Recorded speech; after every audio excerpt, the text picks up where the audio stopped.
Hello, everyone. Today, I wanted to talk to you about the most realistic space flight simulator I have ever played in VR. And that is a statement that you probably have to take with a grain of salt because I've never actually flown in space. So, me telling you what is realistic and what's not is strictly just my opinion. But this game feels extremely realistic based on what I would believe spaceflight to actually be like. But without further ado, what is the game? It is called Space Docker VR.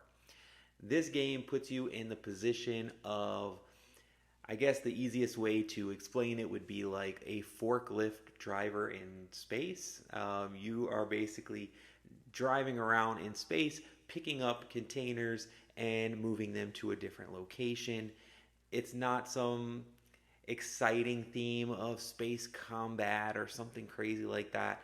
You're literally just kind of a worker in space, moving things around and getting the job done. You have different job assignments you have to do, but they're mostly moving things from point A to point B. But what makes this game so special in my mind is the controls and the physics. So they really tried to make it realistic to real physics in space. So your controls basically allow you to control boosters all around your ship in every direction. And you activate those to navigate space. But just like in real space, there's not gravity. So once you start heading in a direction, if you turn on your booster to push yourself to go left, you are going to continue going left until you either hit something or you put a booster to kind of counter that force. This seems like a very simple concept, but what it does is it creates a really challenging flight system to get a handle on. And the act of attaching to the different storage containers and moving them around is not as simple as you think. But it is extremely satisfying because you truly feel like you're learning a new skill almost, or you're mastering a new skill.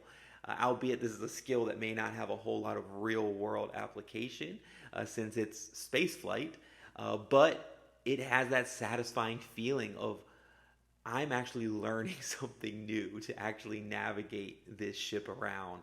And that's something that I love.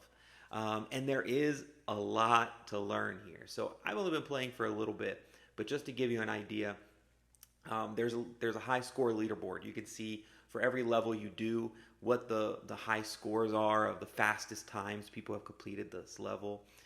The last one I just did, the high score for the level was right around 3 minutes. Someone completed the level in. I completed that same level in 30 minutes, so quite a bit longer than the high score.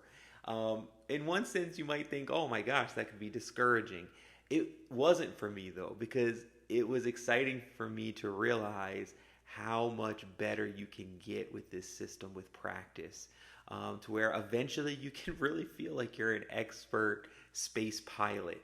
I really, really love this game. Now, with that in mind, I do not think this game is for everyone. There's a few people I most definitely would not recommend this game to. The first group of people would be people who get motion sick. This game is, if you get motion sick, I can't imagine how you could play this game. You're literally flying in space. Sometimes you're gonna be doing barrel rolls and moving all different angles, and can be disorienting at times. I do not get motion sick, but I've gotten disoriented a little bit and had to get my bearings playing this. So I can imagine it being a real challenge if you deal with motion sickness. The other group of people I don't think this would be for is if you get frustrated very easily, because it does have a learning curve there. When you first get into that spaceship and you're doing the tutorial, the controls are going to be like, what in the world is going on?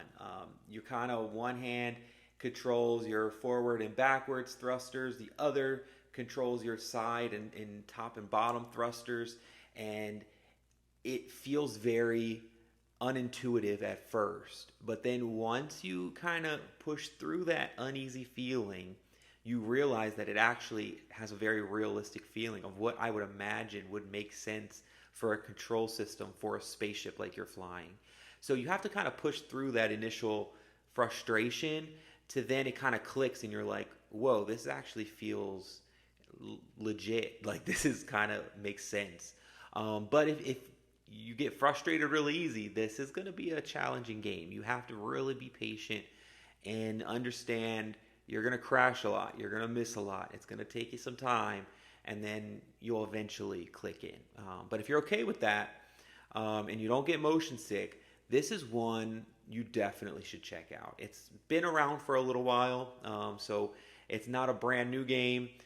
But even though it's a little dated, you could say, I think the visuals are still fine. They hold up. I mean, you're in space looking at, big spaceships and things, and it's not the most beautiful game, but it holds up visually. It's not like distracting, and yeah, it's the controls is what is the winner here. The actual gameplay, right? And that's what really carries this. So if you have even the slightest like passing interest in what spaceflight may really feel like, give this one a try. Again, as a dad note, this is not one I would necessarily recommend for kids. I don't see how many kids would be able to get their heads wrapped around the control scheme. So this is one definitely probably saved for teenagers and older. Not because of any content. It's perfectly fine content. No, questionable material there. But the controls are going to be very complicated for a kid to play. But yeah, definitely check this one out. I put a link down in the description with a discount code for you there if you guys are interested in checking that one out. It does help support the channel if you buy it through that link, so I always appreciate that if you do want to check out the game. And if you have any questions about it, please leave a comment down below. And for more gaming content, please subscribe to the channel. I really appreciate your support. So until next time, have a good day. Happy gaming. Bye-bye.